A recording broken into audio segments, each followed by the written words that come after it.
बिस्मिल्लाहिर्रहमानिर्रहीम। अस्सलाम वालेकुम। मैं हूँ आपकी दोस्त डॉक्टर इरम खान नियाज़ी। खुश रहें और लोगों में खुशियाँ बांटें। शुक्रिया। आइडिया यूट्यूब फैमिली, क्या आप मोटापे की वजह से परेशान हैं? मोटापा दूर करना चाहते हैं? क्या आपको भूख नहीं लगती? इसका हल भी है हमारे पास। और अगर आपके मैदे की ताकत को बढ़ाना चाहते हैं तो इसके लिए आप इस्तेमाल करें। आजकल देखिए हमारे सीज़न आया हुआ है चकोतरे का।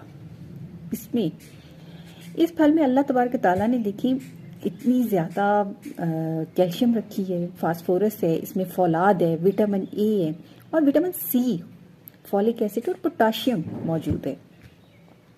इसके इस्तेमाल से आपको बहुत ज़्यादा फ़ायदा होता है। देखिए अगर ज़ियाबतीस के पेशेंट हैं, अगर वो इसको यूज़ करती हैं तो इससे उनको बहुत ज़्यादा फ़ायदा होता है।